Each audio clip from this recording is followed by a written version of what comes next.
What up? Say Stoke G. Back with another topic, back with another video. So the title of this video is going to be, what is the fastest way to grow on YouTube? So we're going to talk about it. So admin notes, thanks again to all the subscribers that have subscribed to my channel. I endeavor to keep pushing videos out, to give you leverage, better sellers. Let's get into it. So what is the fastest way to grow on YouTube? So hopefully it's not too windy out here right now.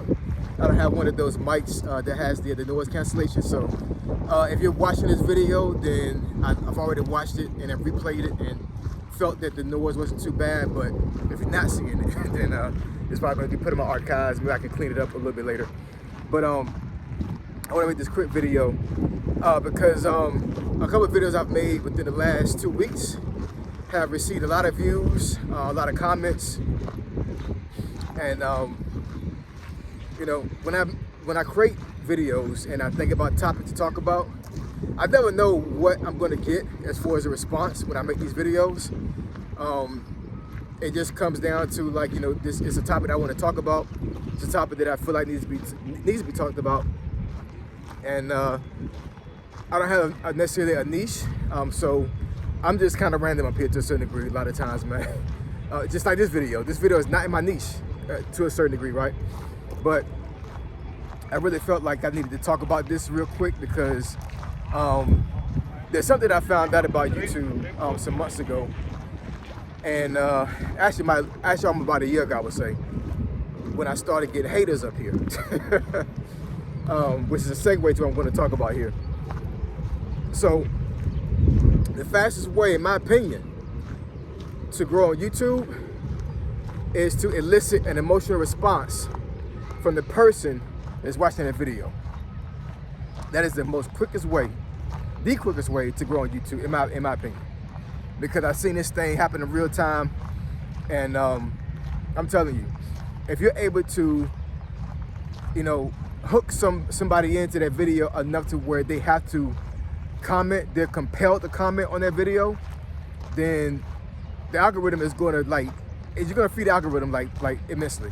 And I've seen it in a couple of videos I've made recently that, like, you know, like, the more folks commented, the more my video got pushed out there. The more folks liked the video and shared it, the more the video got pushed out there. Because you'll have a video that you'll put up, and that first day it may get, you know, barely 100 views, if that, right? And then it may just stay there, just stuck. You know what I'm saying? I've had videos like that where I had less than 100 views and it just stayed there. And then, you know, the following week, maybe like 7-8 days later, boom, 5,000 views. All because one person, or maybe a handful of people, commented on that video, had an emotional response to that video, and then you have like a thread of comments under their comment talking about the same thing. And then after that, you'll have somebody either push the video out there as far as like a share, or they like the video, or they dislike the video, right? And then from that point, man, it's just all uphill from there, all uphill. Because when you look at the algorithm on YouTube, it is kind of going uphill to a certain degree, because there's so many things that are against you that will prevent you from actually having the algorithm help you out, right? That's the reason why, you know, depending on what kind of niche you have, it's hard to grow on YouTube. Because you can have a niche that's not really common, a video or a niche that's not normal to a certain degree, and then, you know, you're thinking you're going to get a lot of people that's going to watch those videos, but it's not it's not a trending topic. It's not a trending thing to do, right? So you'll have like just a small subset of people that watch your videos, but then you may put a video out there that is outside of your niche, that is common and popular, and then you may get 10,000 views in that video, right? So YouTube likes popularity. It just does. Anything that's trending, anything that's popular, YouTube is going to naturally push that video out there. But it also depends on your thumbnails, depends on your title. Title definitely helps out.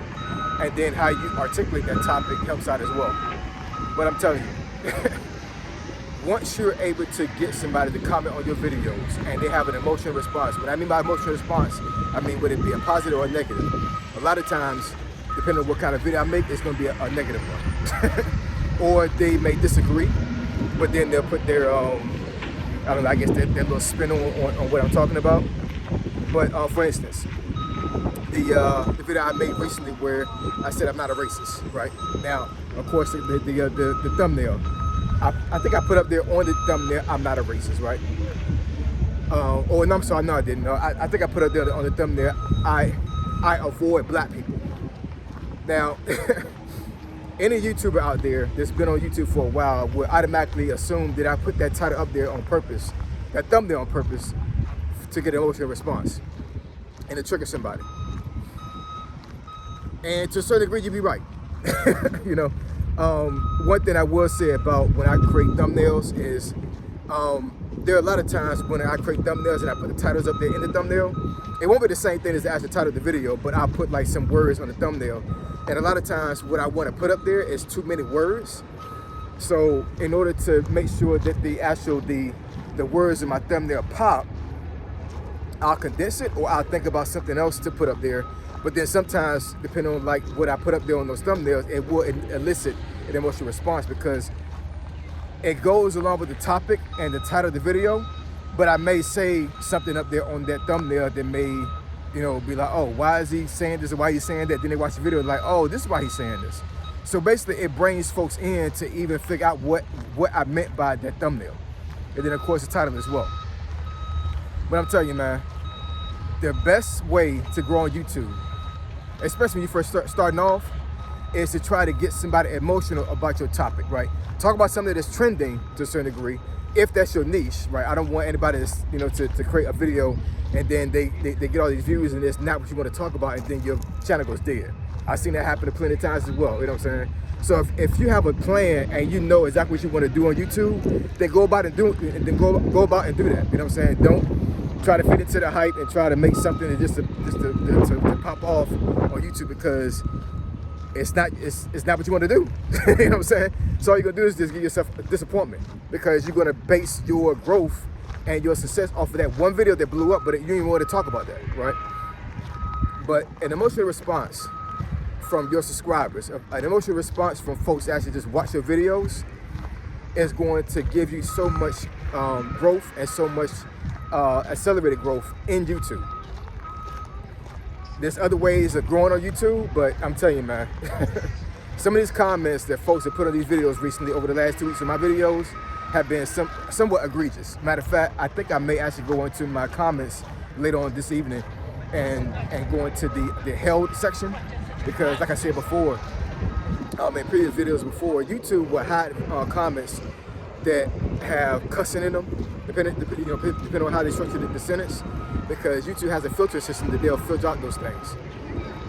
So if you get up on YouTube or you try to cuss somebody out on YouTube in a comment section, or you say something that is like, just straight up egregious, you know what I'm saying, some word or some combination of words that goes against something that YouTube is not jiving with, they will block it. They will hide it. But a lot of times what they'll do is they'll hide the comment, and then I can go into my held section, and then I can figure out whether I want to approve that comment to actually go into my videos or not. A lot of times I won't approve it because if I do, that means I'm agreeing to what you're talking about. I'm not doing that. But I'm pretty sure that some of the videos that I made recently probably have folks cussing me out on those comments, and I never saw them. Why? Because YouTube will automatically block them. You know what I'm saying? So, yeah, man. So even though these folks have like made so many comments on my videos that are egregious, all it does is help me out. That's all it does. It helps me out because the algorithm don't care about you saying something bad on YouTube. It doesn't. It will block it and it will hide the comment depending on how bad it is. But it's not going to penalize me as a content creator. All it's going to do is just push the video out. The algorithm is going to be like, hey, this video has these folks like flooding the comments with whatever, you know what I'm saying? So apparently this person's on to something, so I'm just gonna push this video out more and more and more. So the more you get, so the more somebody gets emotional on your videos, the more you get pushed out there in the algorithm. It's easy, man, you know what I'm saying? Now I'm not saying for you to make videos to trigger somebody on purpose. I'm not saying that at all, you know what I'm saying? But all I'm saying is that if you do trigger somebody on your videos, it will help you grow. It will. I wouldn't suggest anybody create a channel that's a negative channel, But if that's what you want to do, then go ahead and do that, right? Just put up channels that actually have positive things on their channel that actually solicit an emotional response. You know what I'm saying? But we all know that being on YouTube, that most of the time drama and just negative energy grows faster on YouTube than anything. It grows like wildfire. It does. You know what I'm saying? So I try to always be positive up here on YouTube when I make videos, but at the end of the day, even when I try to be positive, sometimes I'm supposed to turn it around and try to make it a negative thing. I don't know, man. Folks just like, it's crazy, you know what I'm saying? Because these folks will comment on these videos that I have, and I'm like, you know, you are commenting and again mad and upset at me like you know me. An emotional response. Doesn't make any sense, but it works. So I appreciate it. I love y'all. And I'll catch y'all next video. Say So G, signing out. I'm gone.